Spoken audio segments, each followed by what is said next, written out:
This is Worldview, and thank you for joining us once again live from our studio in Johannesburg. I'm Yvonne Katsande.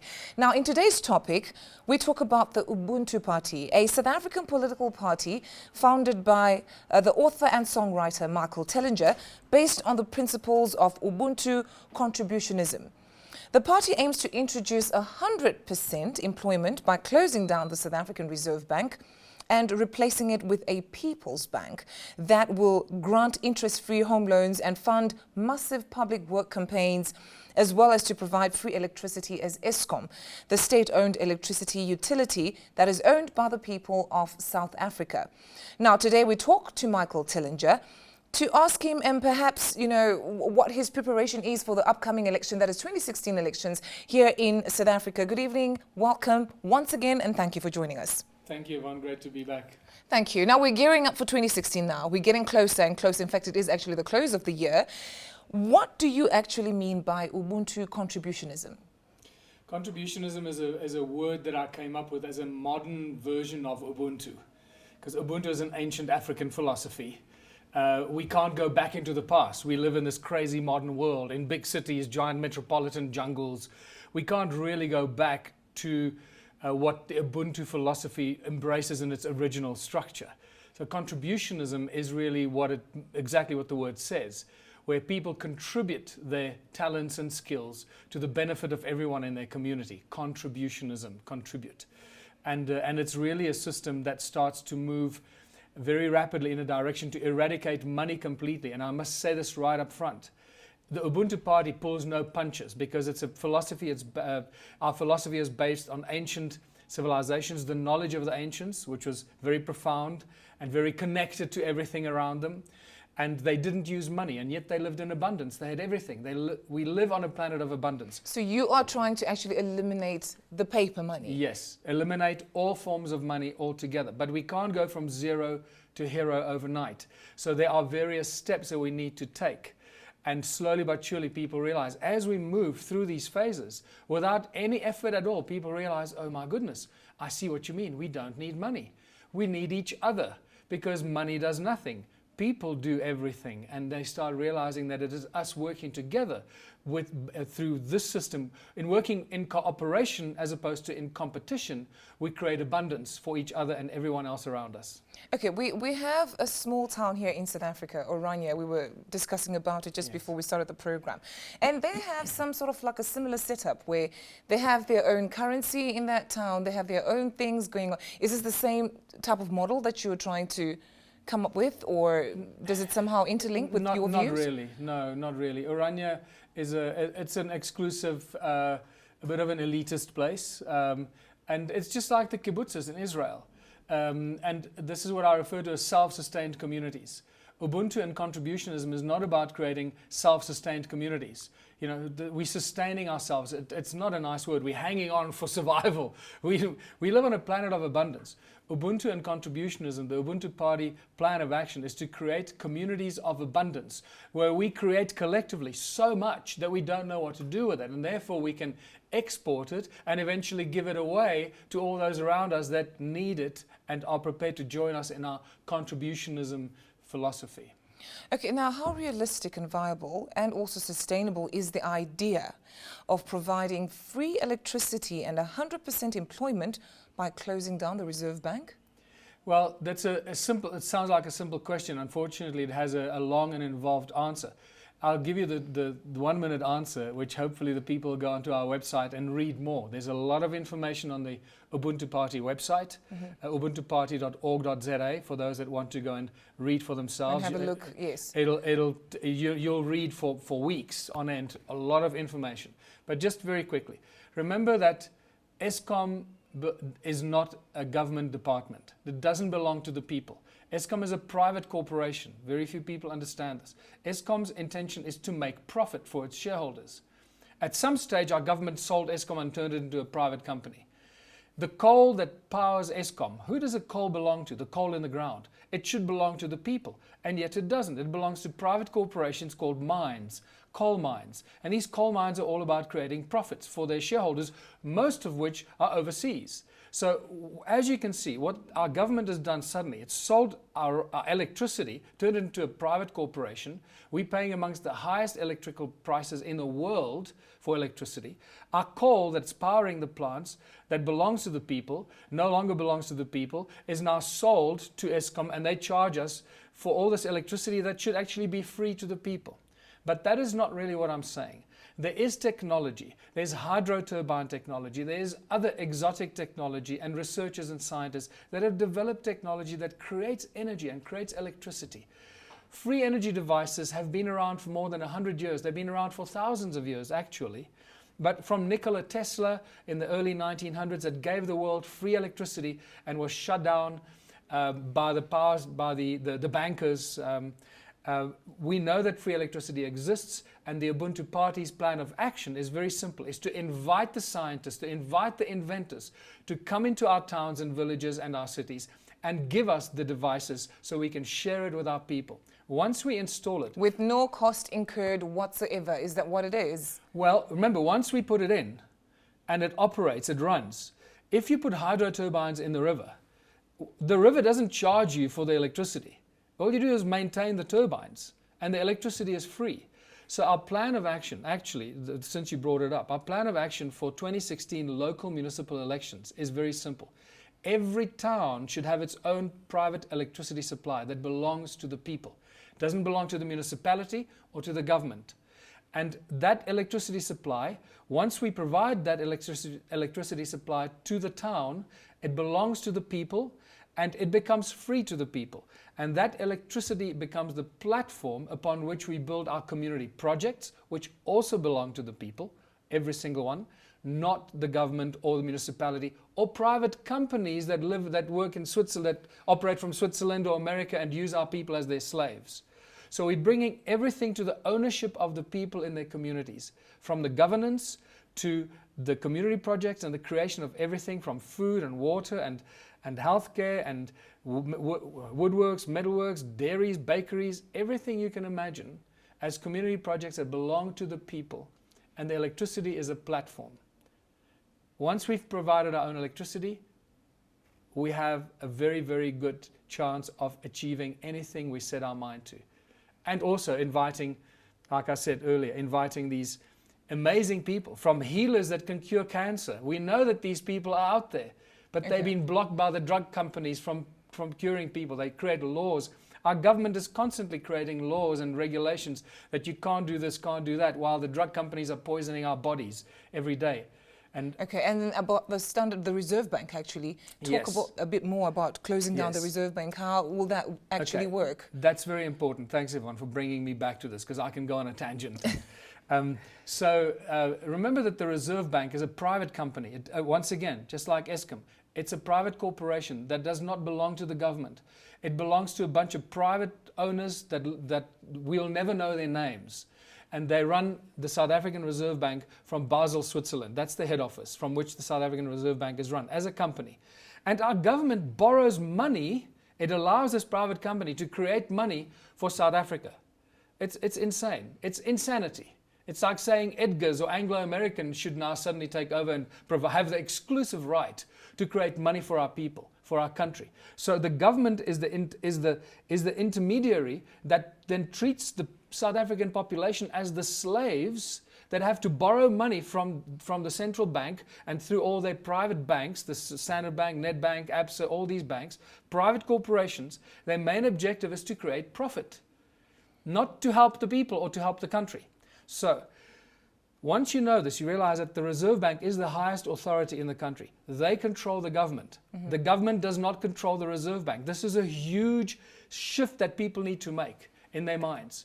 The moment you replace the Reserve Bank with a People's Bank, that's not the solution, but it's the first very important step to take the lid off the pressure cooker and to release the stress and the anxiety and the misery from millions of South Africans. The People's Bank, we can create our own money. Thank you very much, Reserve Bank. Shut you down, go back to Switzerland. We can create our own money as the people of South Africa. And be happy and be yes. free from all these borrowing and loans and giving back with interest rates as well. This is the key thing. If we have a people's bank and we issue our own money, there's no inflation, no taxes, no fees, no levies, nothing. Why? Because we create the money and we don't have to pay ourselves back any interest. We're not a corporation. The Reserve Bank is. Okay. Now, some observers have branded your highly idealistic, if allow me to say this, and perhaps utopian views as bordering on insanity, simply because they don't quite understand what it is that you're going to. Despite this, it seems interestingly, though, that your unconventional ideas and plans have resonated across the globe. But how have people in Africa, particularly living in South Africa, how are they accepting to your ideas? Well, we have members in every country of the world, the Ubuntu Party and the Ubuntu Liberation Movement. South Africa, next to the United States, are the largest memberships. That doesn't mean we get a lot of money. It just means we have a lot of support on the ground because people are poor, people live in misery. And what this is all about giving the people the knowledge and the information, giving them the facts about who's really in charge of our country and who's behind the misery that's been imposed on our people. Once you realize that it comes from the Reserve Bank and the banking institutions that have imposed themselves on the people, it's very easy to figure out what we need to do to fix and solve the problems. So people might call it idealistic. It's just sharing information that until now has been hidden from us. Are there any particular places, areas that you've visited here in South Africa as part of your campaign program? Oh, absolutely. I've been from Soweto to Mamelodi, Pretoria, Joburg, Cape Town, Durban. And do they understand this clearly? Oh, absolutely. People are, just because people are poor or under stress doesn't mean they're stupid. And this is the mistake that the government makes. They think that because the people are poor, they're stupid. And I think this might take them by surprise. So our plan of action for the 2016 elections is very simple. We're going after the 12 smallest municipalities. And really, let me call on the people in South Africa that live in the smallest municipalities. Help us win the election in one of these small municipalities. That's all it's going to take. It's the first domino effect, the first domino to fall. Once we win one municipality and we implement these community project-driven Ubuntu philosophy, nothing can stop it. It becomes like a global, exponential quantum effect. It's not just an exponential effect, it's actually a quantum effect that once you start providing everything for the people, because the people start doing it themselves, for themselves. And remember, the funding comes from central government, so the municipalities are getting the money. It's just being wasted and squandered and misappropriated. And once, as an Ubuntu political authority, we can open our doors and invite the scientists, invite the inventors of the free energy devices, invite the healers from around the world that want to join us, because we've got emails from them already. We just have to invite them to come to our hospitals, turn our clinics into the best clinics in the world. You see how quickly this has an effect on not just the people in your town. Growing organic food, that everyone in our town gets everything for free, because that's how we structure our own community. Okay, now you speak of Ubuntu being a political entity. Yes. But you have clearly come out and say that you don't want to be called a politician. Of course not. You don't even want to hear people calling you a politician. So what would we rather call you? I'm a human being. I prefer to be called a teacher, because I teach people, I give them knowledge and information that allows them to make more intelligent or accurate decisions about what needs to be done. If you don't have the information, you can't make the right decisions. If you think that the government is running the country, then you'll constantly think that, oh yes, our problems are so huge and they're doing their best and they just can't solve the problems because the problems are too big. No, that's the lie. The problems are simple to solve. And the money system and the banking system is the problem. So we need to get rid of the central banks, replace it with a people's bank, and that becomes the solution that immediately allows everyone and anyone to go into the smallest town, the smallest village, and anything you want to do as a community project. This is not about buying a fancy car or a big mansion. It's about starting community projects and public works. That's what the People's Bank funds. You never have to pay the money back because it's our money. The money becomes a tool in the interim to make sure that we grow and expand everything you imagine, from the ballet teachers to the music studios to the arts and culture to the rocket scientists to the IT industry that builds supercomputers to, like I said, the energy generation, the healing of all disease that we know can happen. All of this can happen immediately once you have a people's bank. But remember, on a local election, in a little municipality, we can't close the People's Bank down. So we have a new strategy for 2016. The People's Bank was a strategy for the national elections in 2014. In 2014, yes. So now we've got a very simple strategy. Use the free electricity as a platform to unite the people. So our plan of action is very simple. We win one small municipality. We implement the Ubuntu mayor that then starts to use the funds that come in to start the various community projects. And I'll give you an example. Our little town gets 3 million rand a month. Do you openly talk about your sponsors? Well, at the moment, the Ubuntu Party has very little sponsors. We have private donors from all over the world that make a small monthly contribution. At this stage, it doesn't even amount to 30,000 rand a month. You know, so we're just operating on fumes, and mostly my own money that I make from my book sales and the talks around the world, from where we generate money. That money goes towards funding the Ubuntu movement and the Ubuntu Party, with some donations from individuals. Okay. Now, having spoken about the plans that you wish to implement in the small municipalities, what are your thoughts on nationalization? Okay, very important. You've got to understand the difference between nationalization and ownership of the people. Okay, and people say nationalization, and they don't realize that the government is not a government of the people. The government is a private corporation. Once again, very important. The government of South Africa is a registered corporation. That is the instrument that manages the Republic of South Africa, which is a private corporation. There's a difference between the Republic of South Africa and South Africa, two different things.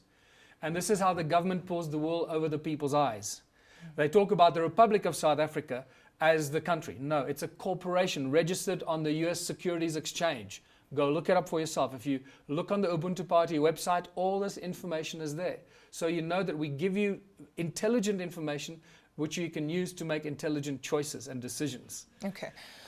Now... So, sorry, let me just finish. So okay. If nationalization means that you're giving everything that belongs to the people to a corporation called the Republic of South Africa.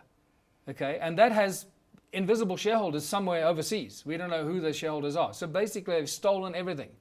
So nationalization actually doesn't support the people? No. Ownership to the people, owned by the people, means very different from nationalization. Unless you have a government of the people that is a servant of the people and does everything for the benefit of the people, like an Ubuntu Contribution Ism government, that's what we propose, which is a government of the people, a servant of the people. Right now, our government is not a servant of the people. It's a slave driver and a dictator to the people that does what they want, imposes new rules and laws and legislations that curtails the freedom of the people on a weekly basis. Okay, now I'm just going to touch on a very sensitive topic here. Given the fact that the majority of the black South Africans, right, are not quite okay with the idea of having a white leader ever again, simply because of what they experienced during the apartheid regime, do you think you stand a good chance of becoming South Africa's president? I don't want to become the president. I want to share the knowledge with the people and let the people in their own communities stand up and take this message to their own people and become the message bearers, the beacons of hope in their own community.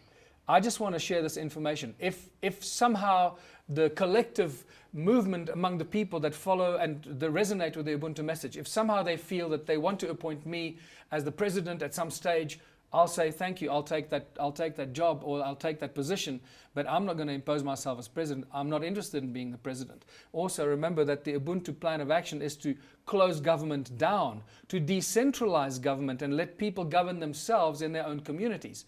We don't need a central government with a dictator that sits in Pretoria or Cape Town telling our towns and villages what they should do, what they can and cannot do. The control of and management of every community belongs in the community, not at some central government level. Okay. Now, there has been a lot of talk globally of Africa ascending, a continent that has emerged more prosperous economically and also socially, politically, of course, which you might not really support. But do you share this optimism on how important it is for young African leaders to help ensure a strong future for the continent? It's critical, but they need to first become informed and they need to understand what's going on. Because if they, once they know what's going on and they understand who's in control and who runs the country, then it's very easy for them to make the right decisions and hopefully support the Ubuntu plan of action. It's very simple. It's not my plan, it's a universal plan. It's basically a plan that follows the laws of nature. And so I call it a self-correcting system that we just cannot screw it up. It's impossible for us to screw it up once we start to implement this plan of action, because it just feeds itself by inviting all the best and the most creative people in our communities to contribute towards the abundance of the communities and the growth and abundance on everything from food to arts and culture, science and technology, all areas. Unlimited abundance, because money is no longer the hurdle or the ceiling. You'll never ever say, well, we don't have enough money to do this, because that's no longer part of the equation. Okay, now 2 days ago, South Africa woke up to a very disturbing report. That was the Auditor General Kimi Makwetu's audit report, yes, where he has bemoaned the repeated failures of national and provincial government to comply with the Public Finance Management Act. Now, he gave out some figures, which I'll quickly read, where he says fruitless and wasteful expenditure amounted to 936 million rand for the year 2014 to 2015, down from 1.2 billion rand in 2013 to 2014. He also says that in the year 2014 to 2015, irregular expenditure decreased from 27% to 25.7 billion rand, while unauthorized expenditure dropped from 2.6 billion rand to 1.6 billion rand. In addition, the ANC has voted that they need new furniture worth 26 million rand and counting, and a whole lot of other things that have been raised in the past few days where Parliament is sitting.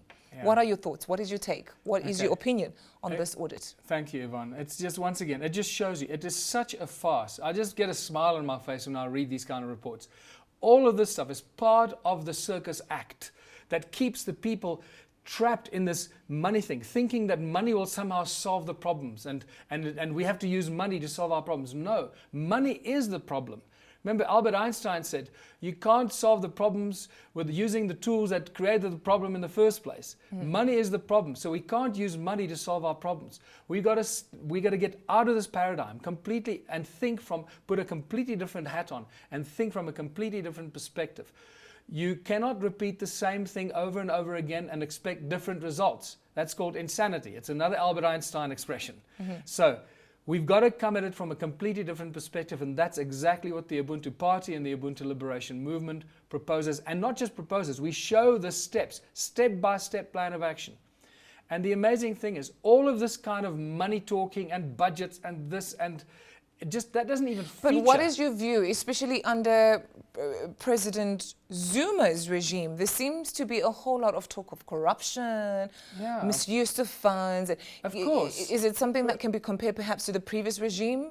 Well, it's as long as you have money, controlling our economy. Remember, it was set up to do exactly this. So what is happening in our country and all other countries, it's the same. We're not unique here. It's the same in every country. Okay. So, and the money system was set up to achieve exactly this. And it helps, what it does, it keeps the banking families and the central banks in control, because they rule by divide and conquer principle. And the people are so stressed about money. Everything is controlled by money, every aspect of our lives. And that's what we got to stop.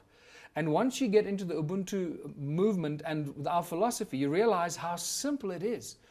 Remember, we can't fight these guys. They're too powerful. They control everything. We can't fight them. We can't take them to court because they run the courts and the judges. So we've just got to do, what we got to do is find a new alternative. And that's exactly what we have. A plan for a simple, elegant, and eloquent, a new alternative. Okay. Bypass the system. And it's very, very simple. When people realize how simple it is, that's when they get excited and they want to all join us and Okay, now we've only got a few minutes left to go. Now, in reference to the policies that you've just shared here today, can Africa create environments attractive enough for young people to stop migrating in huge numbers? This has also become a world cry. Yes. After all, migrating to Western countries has probably become a risk, Yes. you know, with regards to all the terror attacks that are Yes. happening literally every day. Yes. Can we do that? Absolutely. Once again, once we have this Ubuntu philosophy in one town, it'll amplify itself. It'll expand overnight and in weeks and days to thousands of towns around South Africa, across our borders and across other continents, because it is a universal resonance that beats in people's hearts. One of the comments that I got during the elections of 2014 when I was on 702 and SAFM, two of the very few major exposures that we had as the Ubuntu Party. We had 100% support from the callers right across on both stations, 100% support in the message that I was sharing. The most important voice that I heard from one of the callers was, this guy is saying what I've been thinking all my life, and that's what I want people to resonate with. Listen to what we are saying. Most people are thinking what I'm saying. Don't let the lies of the government think that they will find the solutions. Any politician, any political party that does not tell their people about the central bank and how the banking system works and how they have stolen our country from us is lying to the people. Either they're lying to the people because they don't know, or they're lying to the people because they don't want to tell them the truth. Both those points make them unsavory to lead or govern anyone. Okay, I've literally got 1 minute left. Any closing remarks? Yes, South Africa is the place from which the new age and the new world will rise. All ancient prophecy suggests this. And let's get our youth. This is all about the youth. This is a call to the youth of South Africa. Find the Ubuntu Party, go onto our website, learn what we're all about. Because if the youth does not stand together now and start doing something for the future, you will have nothing left. The government will sell everything from under your noses. You'll spend the rest of your life paying the debt that was created for you by the South African Reserve Bank and the banking system. Find out about the Ubuntu Party and how we can turn this country into paradise. Okay, well, thank you very much for joining us tonight on this program, and all the best in your campaign towards the elections in 2016. Thank you, Yvonne. Well, that's all we have time for this evening. Thank you for watching, and do join us again next Thursday, same time, as we bring you more updates on the world's political and current affairs. Good evening.